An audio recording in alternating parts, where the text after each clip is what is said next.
So how do you bridge the gap between two different consensus realities? I talked about this in a previous video titled "People Do Not Have Ideas, Ideas Have People." How do you bridge the boundary between two consensus realities? Because what we hear is in the video, and if you're watching this, congratulations, you've made it through several. When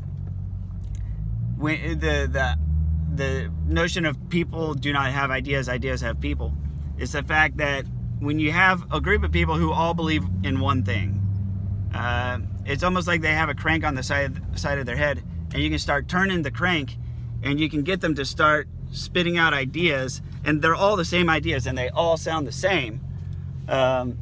This was a concept that example was given to me by Jordan Peterson. Well, he didn't give it to me. I saw it from one of his videos. But he got it from A Day in the Life of Ivan Denisovich by Alexander Solzhenitsyn. And that was when he was in the Gulag camp system, and they had it really bad, but they felt like they were doing it for a good cause. He was there with other prisoners who were being indoctrinated, re-educated, that kind of thing. And they had to know the ideology inside and out. So it was like turning the crank, spitting out socialism is good, that kind of shit. So how do you talk to people like this? Because we see this all the time on TV. Pro-life, pro-choice, transgender rights, transgender pronouns, all of these different things. Ben Shapiro had a really interesting way of addressing this. He has a I don't want to say good approach at all. I don't think Ben Shapiro's approach to conversation is really productive. He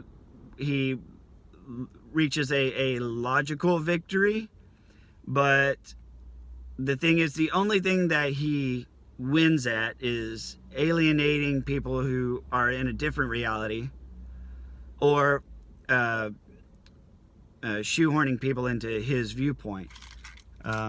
Because facts are facts don't care about your feelings, that kind of thing. He's not I like to say he's not politically correct, but he is correct, is a good way to describe him. But whenever it comes to him conceding ground, which is something that he does do, he does it in a really covert kind of way, that if you blink, you'll miss it whenever he concedes. The way that he does it is, there was a transgender debate about transgenders, right? He was saying that, transgenderism and the pronouns and all of that stuff, he says, the fact remains, and this was how he showed compassion. It doesn't sound very compassionate, but I'm going to parrot this and listen. He says, if you, the way that I describe people who are transgender is, in my usual choice of words, is that a man who thinks he's a woman, or a woman who thinks she is a man. That's my typical wording, is what he says. He says, but whenever you look at the genetics, every cell in that person's body is either XX or XY. The genetics do not change. You can cut on your body, you can cut up your genitals if you want, but that does not change your chromosomal makeup. What it means is that you have an issue in your brain. You have gender dysphoria syndrome, or gender dysphoria disorder, whatever it is. And that means that you're dealing with a challenge that I wish you Godspeed with in dealing with. And it doesn't mean that I'm denying your humanity. or saying that you're less of a person, because you're no less of a person than anybody else. But for somebody else to tell me that I have to modify my language and the way that I interact with the world because of somebody's subjective viewpoint of their own biology, of which they're not impacting their own biology except through external means and through hormone treatment, still there's nothing that changes about the chromosomal makeup. You know, the push to compel me to my own speech and to tell me that I have to change my language, I believe is fundamentally wrong. Because now what you're doing is you're pressuring somebody else to change, to voluntarily surrender their right to free speech, their constitutional right to free speech, something that we dedicate. It's something that we defend viciously. And now it's the majority rule attempting to suppress me into surrendering my First Amendment right to speech, and that is not okay. You know, so no, I'm not denying anybody their personhood, and I'm not denying anybody, you know, I'm not saying anybody's less of a person, but this act of forcing people into speaking a certain way and modifying the way people speak is fundamentally tyrannical. Now that was Ben Shapiro. That sounds like a bad way of conceding ground, but he did it in the Ben Shapiro fashion, and I use it because his style is so unique, and he's generally not one to show any sympathy or compassion, and he usually just shreds the shit out of anybody else on stage. And I thought that this was, for him, a comparatively neutral position to take. And it really got my attention for that reason, because most of the time he's like, no, you're wrong, and here's all the reasons why you're wrong, and I am right. Ben Shapiro is the living embodiment of the narcissistic mentality of, I'm right, and if I'm right, that automatically makes you wrong. Or if I can prove that you're wrong, then by default, I'm automatically right. He doesn't always do this. It's a sliding scale. But if you watch Ben Shapiro enough, you'll start to notice that his style, he is what I would consider to be an intellectual narcissist. Now, I believe he's a high-functioning narcissist. I don't believe he's malignant in any way. I believe he's out there trying to do what he feels is best.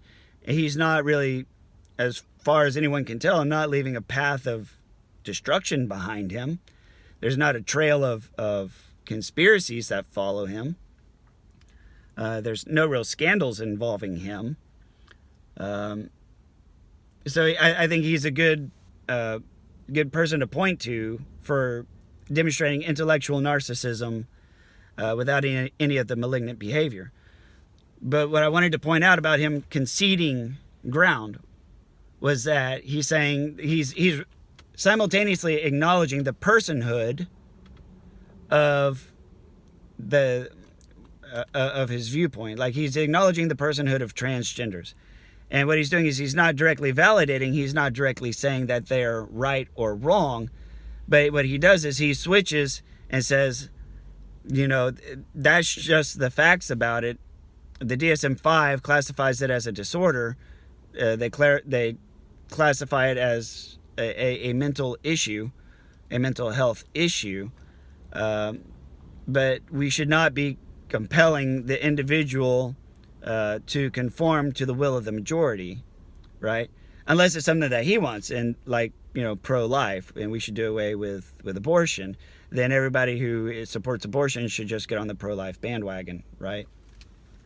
How do we practice this as non-Ben Shapiro human beings?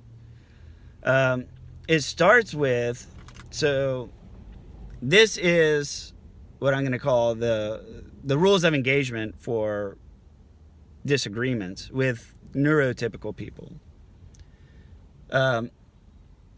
You will catch yourself turn crank dispensing ideology, and so will they. This is something that you need to be acutely aware of all day, every day. Am I turning the crank of ideology? And is somebody else turning the crank of ideology? That is fundamental in today's world. In 2019, I think this is really fundamental. You have to recognize when people are turning the crank and spitting ideologies. Because when two people are turning the crank, no progress can happen. So it never will. So that means you need to stop turning your crank and you need to get them to stop turning their crank. How do you do that? You say, well, but you personally, what have you done about this? What are you doing? Right? So, pro-life, pro-choice, abortion's bad. Abortion's a women's right. Well, what have you done? What have you done? What are you doing? How do you feel? Right? How do you feel about a man who wants a child, has his child taken away, murdered, killed? How do you feel about that? You say, okay, well, switch it around. How do you feel about a man punching a woman pregnant woman in the stomach and causing her to miscarry? How do you feel about that? How do you feel about a pregnant woman gets into a car accident and the first responders have to choose whether they treat the woman, try to save the mother's life, or try to get the baby out and risk killing the mother?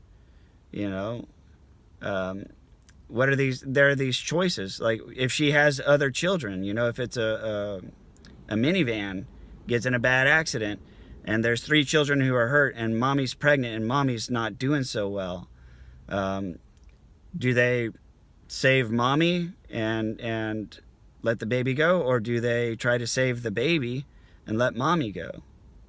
What is the right answer? How do you feel about that?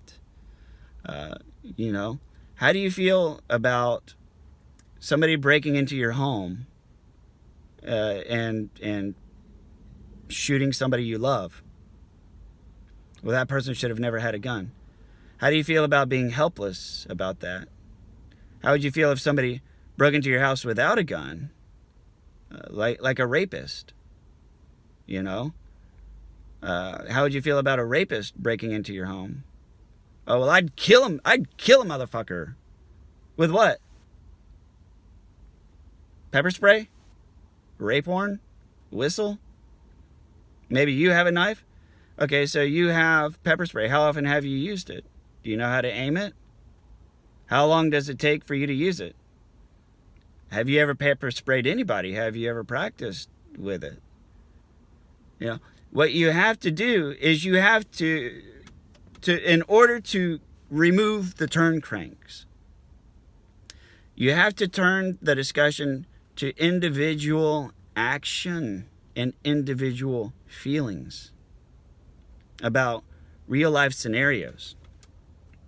Because what that does is it forces you to remove the crank, because now the crank gets in the way. When you start, when you yourself start analyzing these situations that your ideology governs, when you start talking about what you are doing and how you feel about it and what choices you would make, the crank gets in the way. And then suddenly you have to ask yourself, who put that there? Who put this big ass crank there in the way? Who put this crank here that blocks all of my feelings and my own individual actions and thoughts for playing a recording over and over? In the post-apocalyptic, like in Back to the Future Part 2, where they have the political trucks driving around blasting ideology on loudspeakers, we're there. It's not trucks driving down the street, it's us. Who put that in us? Anyways, I'm done talking. I gotta go to work. But thank you very much. Please like, comment, or share. I'll see you on another video.